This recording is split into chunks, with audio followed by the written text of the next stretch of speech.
Packing efficiency. Packing efficiency का जो word meaning है कि पैकिंग यानी कि कम स्पेस में बहुत सारे एटम्स को रखना है।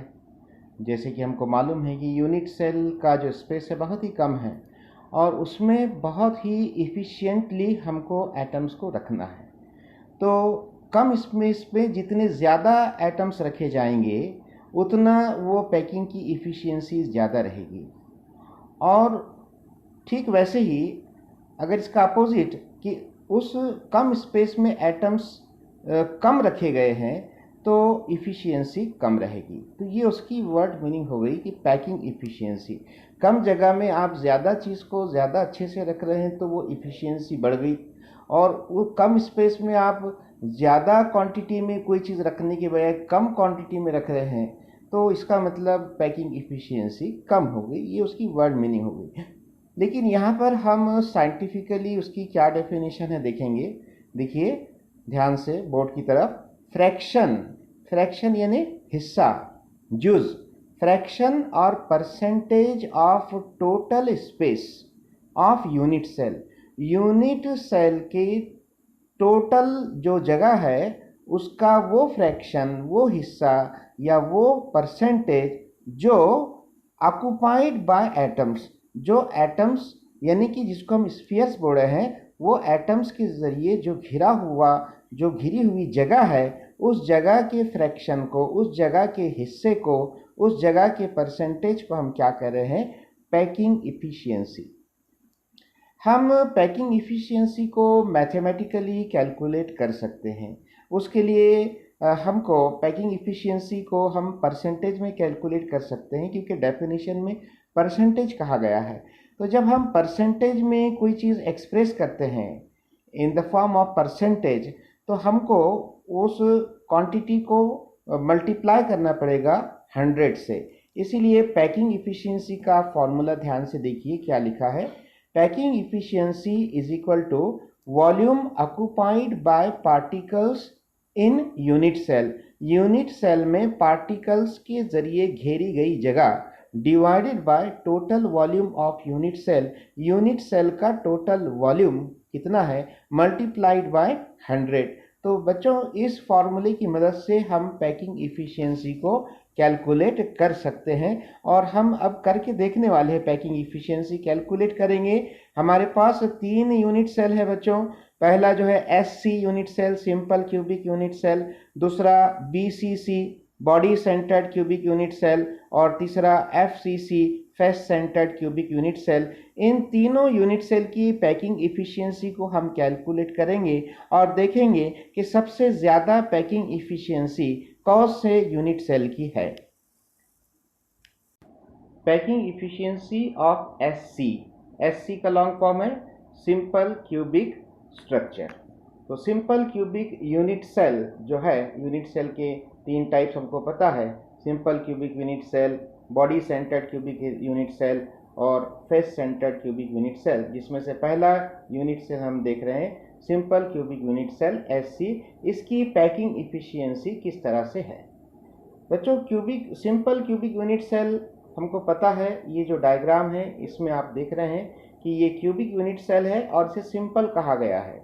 सिंपल किस लिए कहा गया है, क्योंकि यहाँ पर सिर्फ कॉर्नर पर पार्टिकल्स रखे हुए हैं। कॉर्नर के अलावा दूसरी तरफ कहीं भी, यानी कि फेस के सेंटर में या बॉडी के सेंटर में पार्टिकल रखा हुआ नहीं है। और पार्टिकल को ही हम एटम बोल रहे हैं और एटम को ही हम स्फीयर भी बोल रहे हैं यहाँ पर। तो यहाँ पर हम जब कैलकुलेशन करेंगे तो हर एक एटम को हम क्या इमेजिन करेंगे, स्फीयर इमेजिन करेंगे। तो यहाँ पर एटम ये हमारे लिए क्या हो गया, स्फीयर हो गया। तो ये स्फीयर्स एक दूसरे को एक्चुअली टच कर रहे हैं। आप इस फिगर में देखिए ध्यान से, यहाँ पर ये स्फीयर्स एक दूसरे को टच कर रहे हैं, देखिए इस तरह से। तो यहाँ पर जब स्फीयर्स टच कर रहे हैं तो हमको इसकी पैकिंग इफ़िशियंसी देखना पड़ेगी। इसके लिए कुछ चीज़ें हम कंसिडर करेंगे। सपोज इस क्यूबिक यूनिट सेल की जो लेंथ है वो कितनी है, A है, स्मॉल a। और इस क्यूबिक यूनिट सेल की जो ब्रेड्थ है वो कितनी है, a है, और इस यूनिट सेल की जो हाइट है वो कितनी है, a है। यानी तीनों भी लेंथ, ब्रेड्थ और हाइट इक्वल है, इसीलिए तो हम इसे क्यूब कह रहे हैं। ओके, तो ये तीनों लेंथ, ब्रेड्थ और हाइट a है, हमने कंसीडर किया है। चलिए अब आगे हम इस फिगर में देखिए, जो आपके बुक में बताई गई है, ये वाली फिगर देखिए। यहाँ पर हमको जो फेस सामने है इस क्यूब का, वो फेस नजर आ रहा है, सिंपल एक फेस, और ये स्फीयर्स यानी कि एटम्स एक दूसरे को टच कर रहे हैं। ये 4 एटम्स आपको नजर आ रहे हैं क्योंकि सामने का फेस है, इसीलिए सिर्फ 4 एटम्स नजर आ रहे हैं। हर एक कॉर्नर पर एक स्फीयर रखा हुआ है, और ये स्फीयर 4 कॉर्नर है, और ये 4 स्फीयर है, एक दूसरे को टच कर रहे हैं। ओके, तो यहाँ पर हर एक स्फीयर का जो रेडियस है वो कितना कंसीडर किया गया है, r। रेडियस कितना कंसीडर किया गया है, r। तो जब दो स्फीयर एक दूसरे को टच कर रहे हैं तो ये 2r मिलाकर लेंथ कितनी हो जा रही है, a के इक्वल हो रही है। यानी हमारे पास जो लेंथ है यूनिट सेल की a है। डियर स्टूडेंट, आप इस डायग्राम में भी ध्यान से देख सकते हो कि ये क्यूबिक यूनिट सेल के 4 स्फीयर्स है, और हमारे पास हर एक एज की जो लेंथ है a हमने कंसीडर कर रखी है। जब कोई भी दो स्फीयर को आप देखिए, वो एक दूसरे को टच हो रहे हैं, इसलिए यहाँ पर एक स्फीयर का r प्लस दूसरे स्फीयर का r, r प्लस r कितना हो गया, 2r। तो डियर स्टूडेंट्स, यहाँ पर a जो है एज लेंथ है, और a की वैल्यू यहाँ पर कितनी आएगी, 2r आएगी। a is equal to 2r। What is a, edge length. What is r, radius of sphere. Okay, तो अब हम यहाँ पर एक्चुअली पैकिंग इफिशिएंसी कैलकुलेट करने वाले हैं, और उसके टोटल 4 स्टेप्स हैं। देखिए, फर्स्ट स्टेप है रेडियस ऑफ स्फीयर। स्फीयर का रेडियस हमको कैलकुलेट करना है। In simple cubic unit cell, particles यानी कि spheres are at the corners and touch each other, एक दूसरे को टच करते हैं, touch each other along the edge. हर एक एज पर मौजूद एटम्स एक दूसरे को टच करते हैं। A face of simple cubic unit cell is shown in figure 1.9, यानी ये वाली फिगर है। It is evident that a is equal to 2r। ये हमने अभी प्रूव किया है, a is equal to 2r। इसलिए हम यहाँ पर r इज इक्वल टू क्या लिख सकते हैं, r इज इक्वल टू बोलिए a डिवाइडेड बाय 2। तो यहाँ पर r का मीनिंग क्या है, रेडियस ऑफ स्फीयर। a का मीनिंग क्या है, एज लेंथ, एज की लेंथ। तो लेंथ कितनी है, a डिवाइडेड बाय 2। ओके, तो ये हमारी फर्स्ट स्टेप हो चुकी है। रेडियस ऑफ स्फीयर कितना आया है, a by 2। Step 2, volume of sphere. Sphere किसे कह रहे हैं हम, एटम को। तब हमको एटम का यानी कि स्फीयर का वॉल्यूम कैलकुलेट करना है। तो जब हम एटम को स्फीयर बोल रहे हैं, तो हमारा जो ज्योमेट्री का रूल है कि स्फीयर का जो वॉल्यूम होता है उसके लिए एक फॉर्मूला फिक्स है। वही फॉर्मूला हम यहाँ पर यूज करने वाले हैं बच्चों। Volume of sphere is equal to 4/3 pi r cube. ये फॉर्मूला फिक्स है। ये फॉर्मूला कहाँ से आया, केमिस्ट्री से नहीं आया है, ज्योमेट्री से आया। Volume of sphere is equal to 4/3 pi r cube. हमने फर्स्ट स्टेप में r की वैल्यू कैलकुलेट की है अभी थोड़ी देर पहले। क्या वैल्यू है, r is equal to a/2। ये वैल्यू हम यहाँ पर इस इक्वेशन में रखेंगे। 4/3 पाई, r की वैल्यू क्या रखेंगे, a/2 क्यूब। इसको सॉल्व करेंगे, 4/3 पाई, तो ए क्यूब डिवाइडेड बाय 2 क्यूब। इसको सॉल्व करेंगे 4/3 पाई ए क्यूब और 2 का क्यूब क्या होगा, बोलिए 2 2 ज़ा 4, 4 2 ज़ा 8, मतलब 3 टाइम्स 2 8 आएगा इसका आंसर। अब इसको आप सिंप्लीफाई कर सकते हो, 4 1 ज़ा 4, 4 2 ज़ा 8। तो फाइनल आंसर क्या आ रहा है, पाई a cube divided by, yes, 3 2 ज़ा 6. This will be the final answer.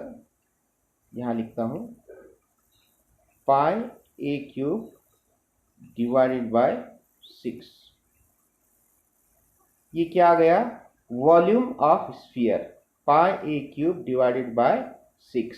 Okay, उसके आगे देखिए step 3, total volume of particles. अब पार्टिकल, जितने भी पार्टिकल हैं उन सब का टोटल वॉल्यूम हमको यहाँ पर कैलकुलेट करना है। जैसे कि हमें पता है कि सिंपल क्यूबिक यूनिट सेल में सिर्फ एक एटम होता है, ये हमने प्रूव कर कर बताया है last time.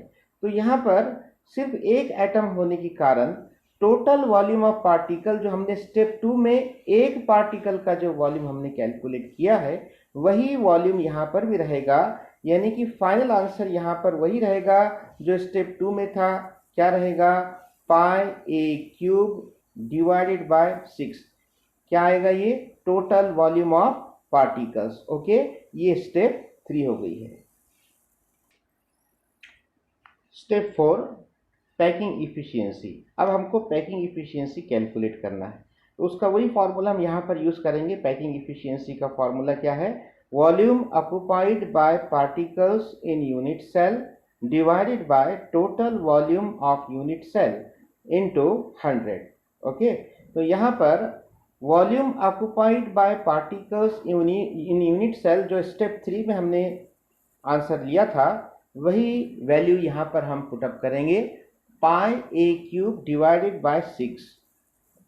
Pi a cube divided by 6, ये इकाई की वैल्यू है बच्चों, volume occupied by particles in unit cell divided by total volume of unit cell.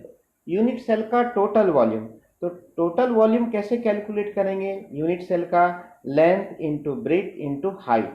तो लेंथ कितनी है ए, ब्रेथ कितनी है ए, और हाइट कितनी है ए, 3 टाइम्स ए, यानी ए रेज़ टू द पावर 3 हम लिख सकते हैं, मल्टीप्लाइड बाय 100 ये आएगा।